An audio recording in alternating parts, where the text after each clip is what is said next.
You may have heard me talk in the past, some of the videos I've done with Dominic on how your wounds can become your gifts. In other words, the shit that you go through in life, the things that you struggle with to overcome, throughout your life, you're going to come across people who are kind of at the same place where you once were. And it's like once you've got to the other side of that, you can help somebody that maybe is going to make the same mistakes you did avoid them. And so this is an interesting story about actor Matthew Lawrence and his time hanging out with late actor Robin Williams and talking about drugs and not doing drugs and how Robin Williams had a lot of experience with doing drugs and doing too many drugs.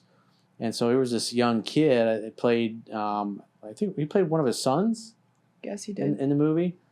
And talked to him about drugs, and he learned from that and had a huge impact, potentially saved his life, because obviously everybody knows that in Hollywood there's drugs everywhere, especially, kid actors get involved. They're, everybody's, they're going into the clubs and stuff, they're getting drugs, they're getting alcohol, they're getting whatever they want. And it ends badly for a lot of them. So, Esty, tell us about this story. Yeah. Well, Lawrence was very happy to share his thoughts and like the advice that Robin Williams gave to him when he appeared at the first ever 90s con, which was a few days ago. And he said, quote, he was the first adult who really let me in on his condition, like full on let me in, the 42-year-old said. I mean, as bright as he was on camera, I would go visit him in his trailer to talk to him. It was painful for him. It's really painful for him. He didn't hide it. He didn't, and he talked to me about it. Well, he was doing drugs at the time on the movie set. Yeah. And so he saw Robin Williams was struggling with his addictions, and he's like, "Don't ever start doing this stuff." He saw it, and the things that like made him go crazy, and how he didn't feel himself. And to Lawrence, that kind of like impacted him, because it's just like, whoa, this person, like, he knows, like, he's obviously Williams knew that he had this problem, so him like giving that advice to others, to the young boy. But the thing was, he didn't really open much about his problem with many people. He opened up with the little boy, so that meant a lot, I feel like, in a way where like he found someone even though he was younger. He's basically saying, "Don't be like me. Don't do what I've done." I mean, yeah. Trying to pay it forward. Yeah. Yeah. And he obviously, we know that Williams, he took his life in 2014. He died at the age of 63. And that was 8 years ago already. Damn. Really? 2014. Yeah. Wow. It's 2022 now. Yeah. That's crazy. Time flies. And Lawrence says that Robin gave him a gift through a very profound piece of advice that, if you want to read, Corey. Yeah, so here's Robin Williams' advice. Don't ever do drugs, especially cocaine, Lawrence recalled Williams saying. He was very serious. He was like, when you come to my trailer and you see me like that, he's like, that's the reason why. And now I'm fighting for the rest of my life because I spent 10 years doing something very stupid every day. Do not do it. I stayed away from it because of him. Robin had a massive influence on me, he said. He during filming would talk to me a lot about issues with mental health and addiction. I have a lifelong struggle with anxiety and depression, so we had those conversations. So it's like, I don't know if you remember, like in the 1980s, there was, in some of the news programs, there was this program that, like, problem kids that were basically on the verge of ending up in jail and spending their lives in jail. It was called Scared Straight. And so these kids that were screwing up and going to juvie hall and stuff, they would take them to real prisons and meet some of the lifers and the prisoners there. And they would spend time with these guys and scare the shit out of them, basically, like, hey, you don't want to end up here, and telling them what prison life was really like. And the idea was to scare them straight. Because what's interesting is, this goes back to Aristotle, and I wrote about it in Mastering Yourself, is people do more to avoid pain than they do to gain pleasure. And so the idea is you create a lot of pain around continuing on living the life you're living, and then the pleasure is the life you could live and how things could be better and you can avoid all this pain. So when you think in terms of that way, and Robin Williams did that, it was pretty visceral. You're a little kid and you're seeing this famous actor that you're in this movie with, and dude's obviously doing drugs in front of you and struggling with his addictions, and he saw what it was doing to him. and it made an impression, changed his life. Do you know if he went to rehab for the drugs addiction? Robin, I'm not sure. Robin Wow. Williams was a lifelong drug user, and later in life he had, what was the form of dementia he had? It was he had like some sort of It was a degenerative type of thing. brain disease, and he knew that he was going to like get worse and worse and worse, and that's why he took his life, is because it was kind of like Alzheimer's, dementia. Like he was only going to get worse, and the damage was done in his brain. That's why he committed suicide, is because he was trying to end the pain that he was going through. But he was a known drug user his entire career. He was a stand-up comic before he was an actor, and he was very famous. You know, he was amazing for being, you know, just a live wire on stage, clearly coked up Whenever out he of was his on brain. like Johnny Carson or any of that Yeah, stuff, all of his stand-up routines. He was funnier than anybody I've ever seen, just ad-libbing and telling jokes and just being a funny person to be around and listen to. I never seen anybody before or since that. No, he was on another level. Yeah. And cocaine added to it. It definitely exacerbated. And maybe he used it because it helped him on stage. That's what I wanted to You know, because that was his style, was this highly frenetic, crazy energy person, and then you add cocaine to it, and it just like took it to another level. More. And maybe that was just something he felt like he needed to do to stay in character. Well, it's interesting you say that, because I remember in the 80s when I was growing up, there was a radio DJ who was very famous in South Florida.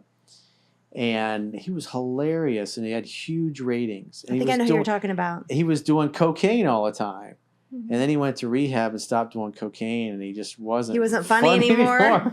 And his career just like. Was that the Ron and Ron show? No, it was a different one. All right. It was before that. But those guys were like over the man to do what those guys were saying in the 80s is like, oh my God. They were on the Howard Stern level. They were just like Howard Stern. They were above that. Yeah, they had, oh my God. You had to be there to understand. I can't even talk about the characters that they would do because it'd probably get me banned. Some of them. I can't. It's just some of the but shit you know that they were drinking whiskey and doing I don't know coke. what they were doing, 100%. But it was, they were like over the top. I remember driving them driving my car and listening to them on the radio in the morning. I couldn't believe the shit they were saying. But I think musicians do that too. And musicians are famous for abusing drugs. And sometimes, usually. They would all be canceled today. They'd be canceled and ostracized to do the stuff from that society, like Guns N' Roses and Motley Crue did nobody in would the ever 80s. hear from them again. Think about like Ozzy and Motley Crue and Guns N' Roses, the kind of drugs that they did, the stuff that they did. You know, yeah, you're right. That doesn't float these days. Thank God. It's honestly. not about the drugs and stuff they were doing. It's what they were saying. Oh, okay.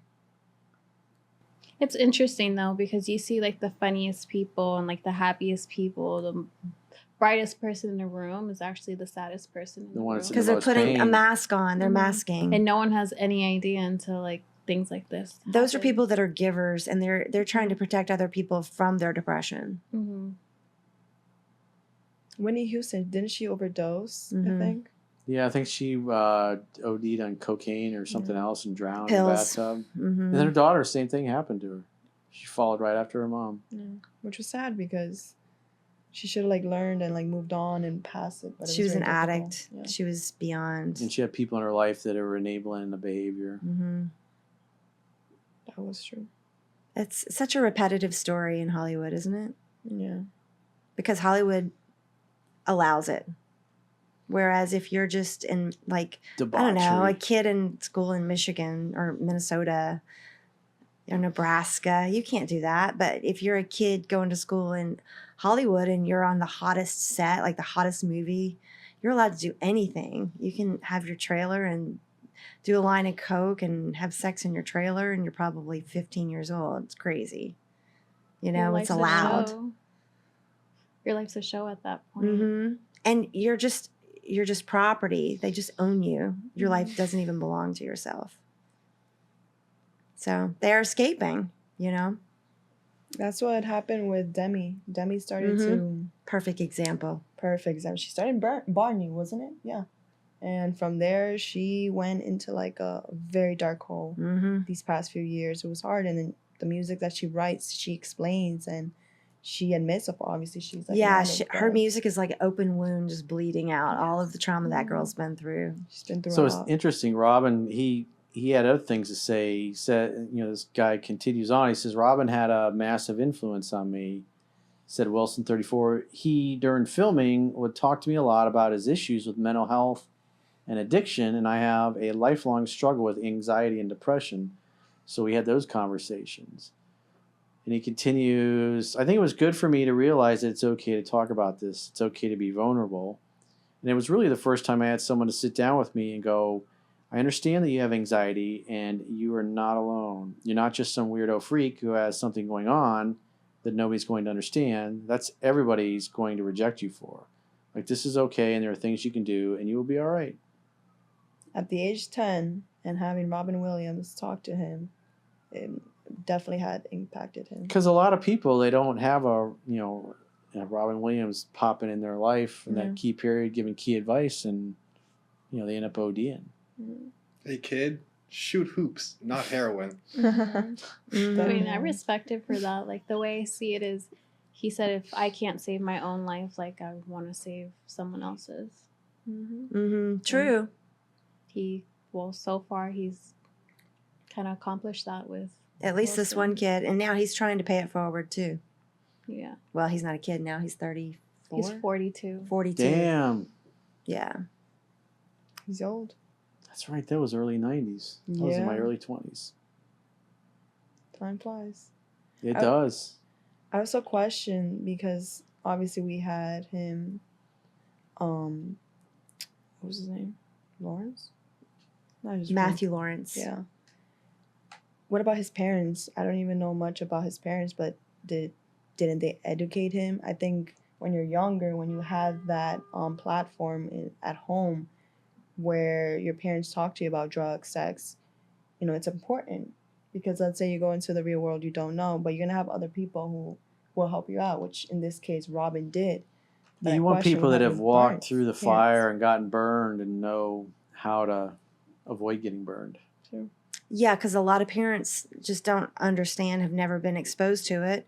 And a lot of parents, especially in LA, are going to be like stage moms that are going to do whatever it takes to get their kid on a project. But And they're going to ignore the red flags. Despite your best advice, the kids still will grab the hot pot anyways. That's horrible. That is horrible. I always thought maybe like Hollywood would have like these seminars with parents and talk to them, but I've never seen that. That's my thing. don't care. But compared to like my pageant, for example, when we go into that 3-day weekend, there's going to be a seminar with the parents and they're going to have this conversation with them like, hey, when you have a child who's ambitious and wants to go into the field, how can you approach them? How can you like be there as support? So I thought maybe for Hollywood, because Hollywood is a very known place for movies and for fame, that you must educate them and help parents. But if they're just gonna do whatever it is to stage and like do that like bad habits, then I feel what like world do we live in? I feel like it's completely different for like the Hollywood, because usually those parents just want money, and sometimes they put their kids into that business for the money, So if they have to get into drugs, sometimes they're like, hey, gotta push through Whatever it. it takes. Like, grow up. That's how their mindset is, and that sucks for the kid because they're only kids. That's yeah. true. It's the classic casting couch Pimping out scenario. their kids Yeah. so they can make it big. Like freaking Britney Spears. Lindsay How Lohan. How her dad Lindsay Lohan. took basically controlled her whole life, and she's how old now? I think she's in She's in her her 30s. 30s. I mean, she's approaching 40, right? Yeah. And she went insane. Yeah. And she's finally now like coming out with everything. Takes time. Does anybody follow her Instagram? I have her TikTok, and it's pretty interesting. Over the top. Never mind. Still insane, but happy, but free. Out of her mind. I'll show you later.